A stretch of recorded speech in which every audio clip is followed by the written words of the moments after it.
Welcome back to Spraguever Homestead. I'm Nikki on another 4-H Friday. All right, so as you're getting ready to consider what you want to do for your rabbit project, the first thing you need to be considering is what your housing situation is going to be.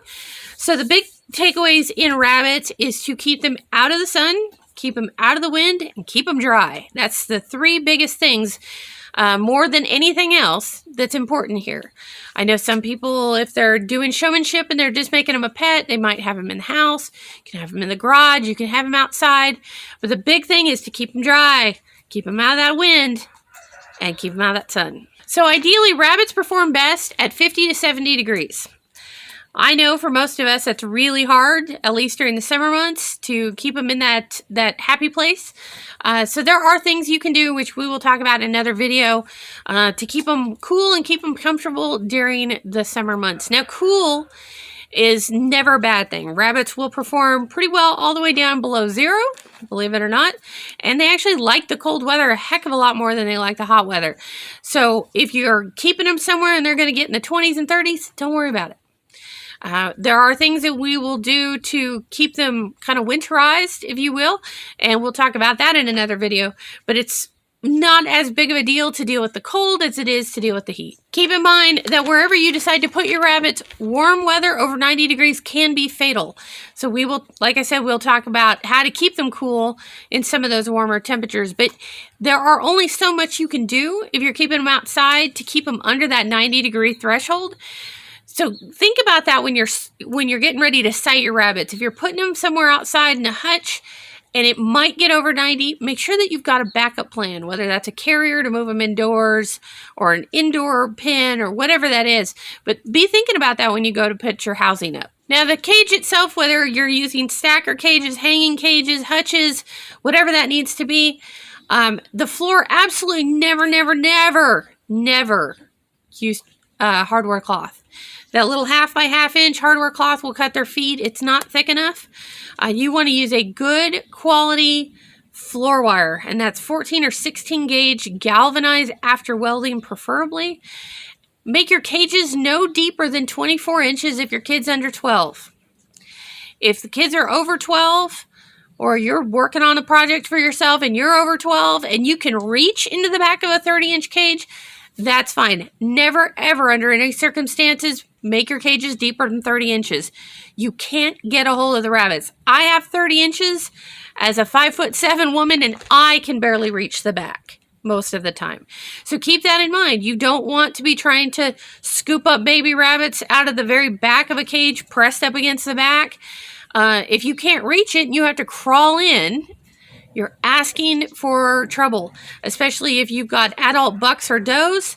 They can be territorial as they age, or if they're pregnant, or if they've got litters. And if you're reaching into that cage, you could get attacked. So don't crowd your rabbits that way.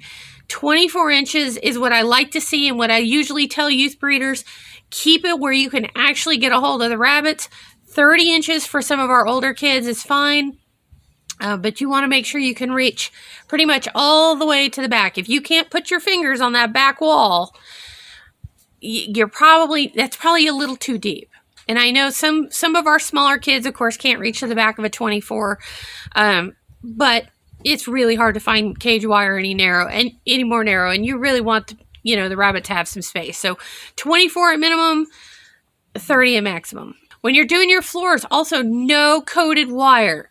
For some reason, this has been a thing where a lot of people see these coated wire and they think it's going to be softer on their feet. All it does is set you up for disaster. Rabbits are chewers. You'll find that out as you go. So by putting that plastic coated wire down, they will just chew it off. And most of the time that stuff is not galvanized underneath the vinyl coating, because it's usually vinyl. So what happens is they chew that vinyl coating off, and then the floor just rusts out. You also don't want your rabbits eating that stuff. You can get impactions and things like that. So it's definitely not a good idea. So skip the vinyl covered wire. I get a lot of people asking me, and we have a housing video that I strongly suggest you go back and watch, but is solid wood floors okay? Watch that video, and we kind of talk about solid floors. If you're going to do solid floors, that's fine, but be ready to clean every day. So keep that in mind. Also, when we're talking about housing, make sure that no rabbits are being housed together. This is a mistake we see in a lot of new kids that get a rabbit and then get a friend. And by the time those rabbits are adults, it turns territorial. Somebody gets hurt. Or the $2 that you thought you bought turned out to be a buck and a doe, and now you got babies all over the wire. So just don't do it. Plan on one hole. That's what we call a pen for a rabbit, a hole. Plan on them having their own individual space. If you're going to be doing a breeding project, not only plan for your doe and your buck, but make sure that you've got at least one extra pen so you've got somewhere to wean babies off to. All right, so the last thing to know about housing for these 4-H rabbits is just going to be the general square footage. Everybody kind of has a different opinion of this. I usually tell everybody 1 square foot per 2 pounds of rabbit. So if you've got a 10-pound doe, you're going to need a 5 square foot pen. Now, this is not actually according to the USDA rules. Let me go over those. And I have to print it off because, So under 4.4 pounds, so that's a little guy. You're talking about lion heads, Holland lops, little rabbits. According to the USDA, they only recommend a minimum of 1.5 square feet. That's really small. 4.4 to 8.8 is 3 square feet. So really, I think it's working out to roughly 1 square foot for a 3-pound rabbit. Anything over basically 12 pounds, 5 square feet. 8.8 to 11.9 is 4 square feet. So not terribly big. Now, the USDA recommends in your height to the bare minimum is 14 inches. If you buy commercial cages, usually they're going to be 18.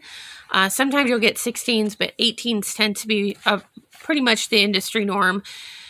What you want to do is if you're going to do a large breed rabbit, especially for your meat pens and that kind of stuff, go with the 18s, more headspace. I found just in the years of raising rabbits, the more headspace seems to make them less high-strung and less neurotic.